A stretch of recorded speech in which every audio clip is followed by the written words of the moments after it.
दतिया विधानसभा उपचुनाव के नतीजे आ चुके हैं और इन नतीजों ने मध्य प्रदेश की राजनीति में नई बहस छेड़ दी है।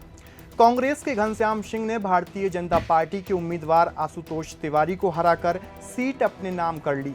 लेकिन इस हार जीत के पीछे सिर्फ वोटों का गणित नहीं है, बल्कि भीतर घात की चर्चा सबसे ज्यादा हो रही है।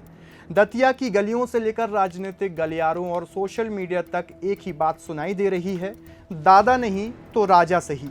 यह नारा सिर्फ एक जुमला नहीं, बल्कि उस राजनीतिक संदेश के तौर पर देखा जा रहा है जिसमें पूर्व गृह मंत्री और लंबे समय तक दतिया की राजनीति के सबसे प्रभावशाली चेहरे रहे नरोत्तम मिश्रा की गैर मौजूदगी की चुनावी परिणाम से जोड़कर उसे देखा जा रहा है। भारतीय जनता पार्टी ने इस चुनाव में आशुतोष तिवारी पर दांव लगाया, लेकिन टिकट घोषित होने के बाद से ही पार्टी के भीतर असंतोष की खबरें सामने आने लगीं। राजनीतिक विश्लेषकों का मानना है कि नरोत्तम मिश्रा के समर्थकों का एक बड़ा वर्ग पूरी तरह सक्रिय नहीं दिखा। हालांकि इसकी आधिकारिक पुष्टि किसी स्तर पर नहीं हुई, लेकिन भारतीय जनता पार्टी के कई स्थानीय कार्यकर्ताओं की निष्क्रियता चर्चा का विषय बनी रही। दतिया में वर्षों तक भाजपा का संगठन नरोत्तम मिश्रा के नेतृत्व में खड़ा रहा। ऐसे में जब टिकट कटी तो किसी नए चेहरे को टिकट मिली, तब यह सवाल लगातार उठता रहा कि क्या पूरा संगठन उसी मजबूती से मैदान में उतरा है। यही कारण है कि चुनाव परिणाम आने के बाद भारतीय जनता पार्टी के भीतर भी आत्ममंथन शुरू हो चुका है। दिलचस्प बात यह है कि भीतरघात के आरोप सिर्फ भाजपा पर नहीं लग रहे हैं।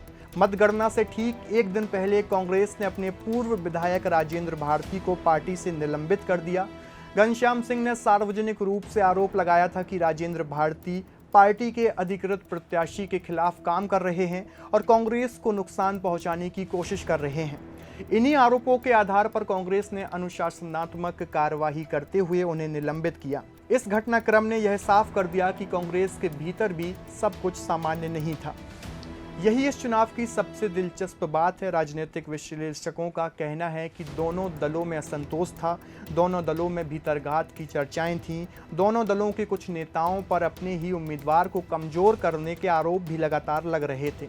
लेकिन फर्क सिर्फ इतना रहा कि कांग्रेस अपने संभावित नुकसान को सीमित रखने में सफल रही, जबकि भारतीय जनता पार्टी अपने संगठनात्मक नुकसान की भरपाई नहीं कर सकी।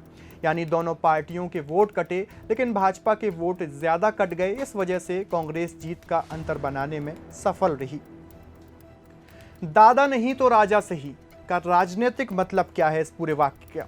यह वाक्य अब सिर्फ सोशल मीडिया का ट्रेंड नहीं रह गया। राजनीतिक जानकार इसे दतिया की जनता का एक संदेश भी मान रहे हैं। एक पक्ष का कहना है कि नरोत्तम मिश्रा की अनुपस्थिति में भाजपा अपने पारंपरिक वोट बैंक को पूरी तरह संभाल नहीं सकी। दूसरा पक्ष इसे स्थानीय नेतृत्व की स्वीकार्यता से जोड़कर देख रहा है और मानता है कि मतदाताओं से नए समीकरण को स्वीकार किया है। हालांकि यह पूरी तरह राजनीतिक व्याख्या है और इस पर अलग अलग मत भी हो सकते हैं। तीसरे उम्मीदवार ने कितना असर इस पूरे चुनाव पर डाला?